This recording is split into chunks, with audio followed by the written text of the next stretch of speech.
Hello， 大家好，我是正正。我发现每次讲特雷弗创作的生物的时候，不管是什么类型的，总有很大一部分朋友喜欢。这可能就是井底头太过于优秀，导致特雷弗宇宙的作品几乎就没有什么槽点。那么今天又给大家带来两个比较好的生物，为什么说是好的呢？起码不吃人是吧？然而特雷弗还将他们这类生物称作为守护神。这外形嘛，我也就不想多说什么了。那么他们究竟守护的是什么东西呢？这还得从一段互联网的都市传说开始说起。感兴趣的小伙伴赶紧长按点赞3秒钟，和正正一起来探一探究竟吧。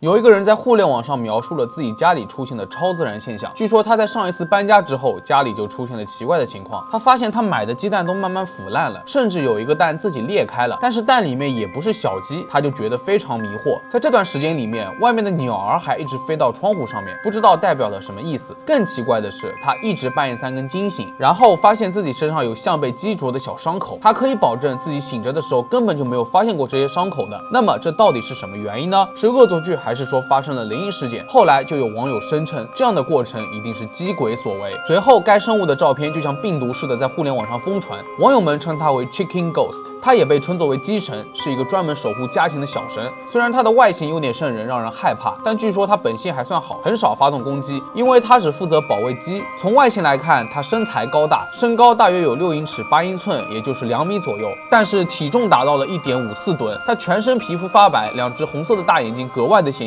既然它被称作为鸡鬼，那么它的许多特征还是跟鸡很相似的，比如它有尖尖的喙，爪子也很像鸡，只有4个指头。不过奇怪的是，它的胸口有一个类似于珍珠的白色球体，这看上去就像它身上带着的一个鸡蛋。鸡鬼的目的很单纯，就是鸡的守护神。它常常游荡在养鸡场或者蛋制品工厂附近，而且只对宰杀或者吃家禽的人怀有敌意。更厉害的是，即使它不亲自在场，也能够使受害者身上出现击啄的伤口。就算是一个人在家睡觉，它也有能力这么做。而且人们根本就不会意识到自己受伤了，直到他们醒来亲眼看到了伤口。所以爱吃炸鸡的小伙伴们可要注意了，一定要时不时的检查一下自己的身体，说不定现在身上就有类似于击啄的小伤口呢。其实从鸡鬼的其他照片来看，他的双手更像是在伪装成人类。而且最有意思的一点就是，只要他在附近的树林里面奔跑，附近农场的所有小鸡都会像合唱团一样立即开始唱歌。这是小鸡们的赞美守护神，还是什么神奇的技能呢？想想这个鸡鬼虽然外形和名字都挺猎奇的，但是怎么就让我感受到了一种母爱的关怀呢？然而同样是特雷弗笔下的守护神，还有一个生物叫做天使。那这个生物反差就大了，这就是所谓的天使的照片。